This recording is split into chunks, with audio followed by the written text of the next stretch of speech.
comic fans and collectors, and thanks for tuning in to Iconic Keys. Today I want to take a look at what is probably the greatest Golden Age grail of them all, Action Comics Issue 1. In June of 1938, this 10-cent comic rolled onto store shelves with little to no fanfare. No one at the time could have had any idea what it and its main character represented to the future of American fiction and pop culture. The issue introduced the world to artist Joe Shuster and writer Jerry Siegel's Superman. Clark Kent, the Man of Steel. This was a Superman with a long way to go, though, before he attained the household name status he enjoys today.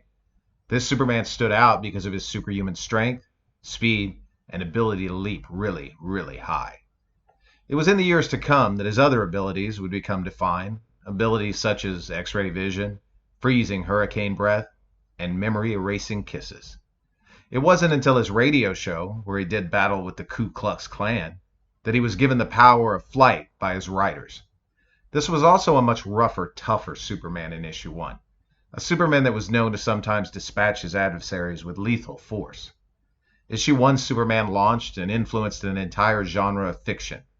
It inspired countless stories through the years, both within the pages of comic books and well beyond.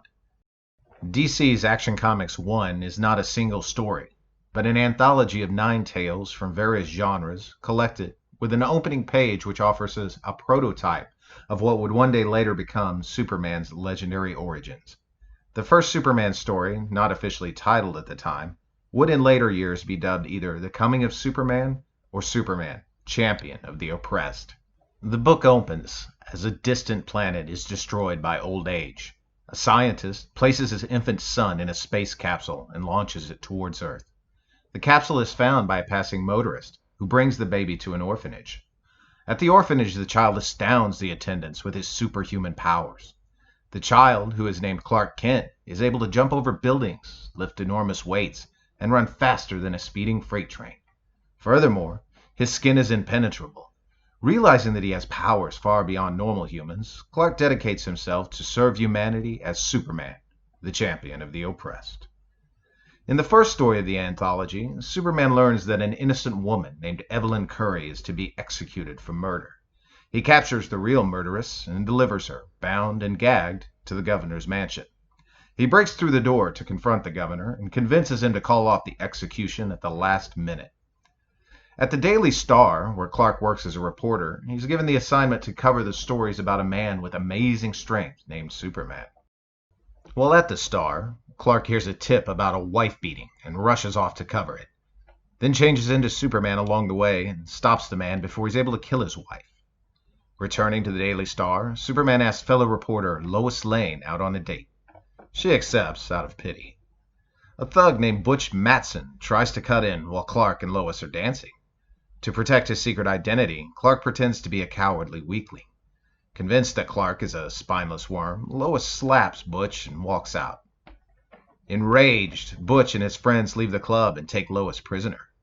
Superman spots them and gives chase, smashing the car with his bare hands. He picks Lois up into his arms and carries her to safety. She's astonished, and next morning she tells her editor about her experience with Superman, although she's even more cold to Clark than before for some reason. Clark is given an assignment to go to San Monte, a war-torn South American republic. First he goes to Washington, D.C., where he spies a slick lobbyist, Alex Greer. Alex Greer is trying to convince Senator Barrow to involve the U.S. in a war with Europe. Superman grabs Greer and demands to know who he's working for. Greer refuses to talk, so Superman jumps up to the top of the Capitol building and threatens to smash Greer to the ground. The second story was entitled The A.G. Gang.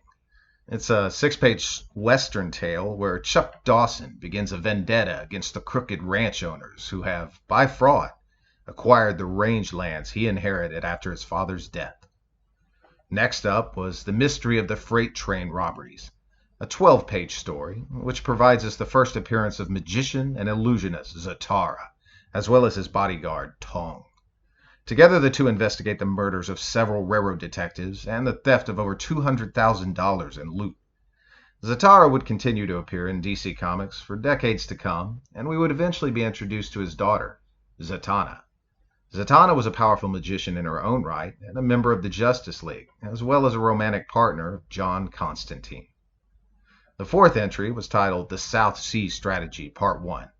It's the opening of an adventure narrative where Brett Coleman and Cotton Ball seek to rescue one Samuel Newton. Samuel Newton's daughter was carried off into the jungle by a pack of savage natives.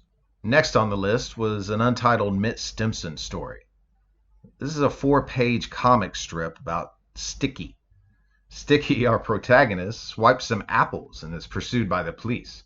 He catches a lucky break, though, and makes good his escape from the local authority. Sixth in line was The Adventures of Marco Polo, a 4-page tale where Marco, his father, and his uncle are given an audience with the new pope.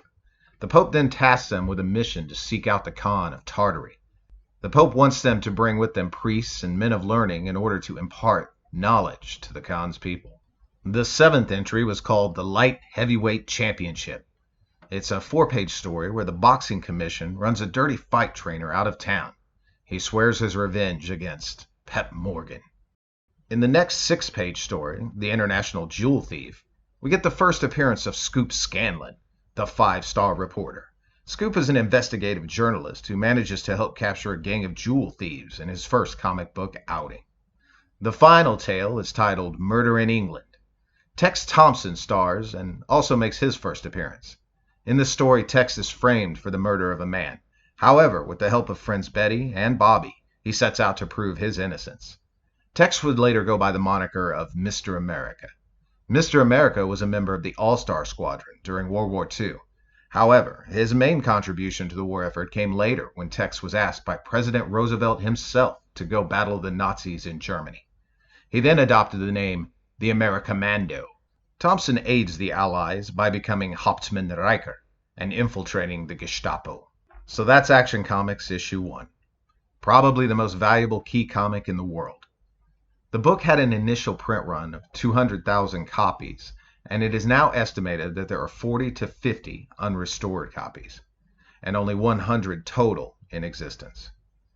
Comics back then were manufactured with far cheaper materials, so we're honestly lucky even that many have survived the turbulent years since its publication. Nicolas Cage, perhaps one of the finest actors of our generation, had, in 1997, acquired a higher grade copy of Action Comics 1 for approximately $150,000.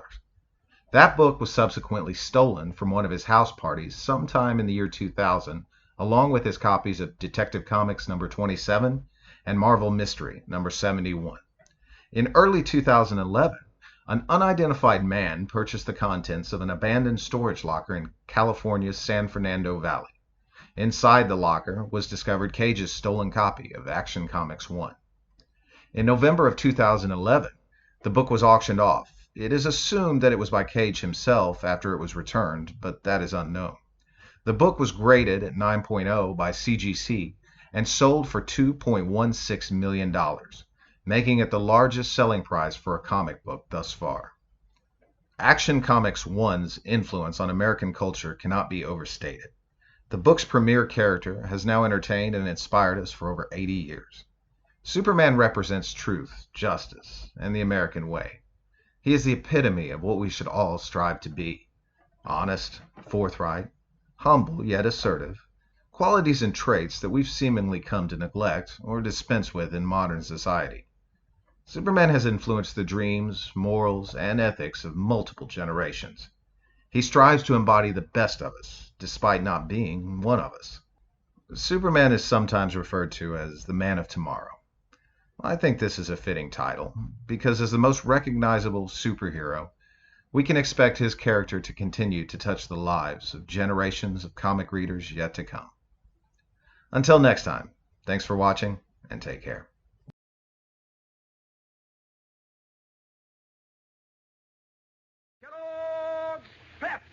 The super delicious cereal presents The Adventures of Superman. Faster than a speeding bullet. More powerful than a locomotive.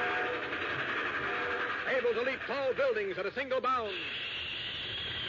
Look, up in the sky. It's a bird. It's a plane. It's Superman. Yes, it's Superman who today finds it necessary once again to call on his friend Batman for assistance. We'll join them in just a moment.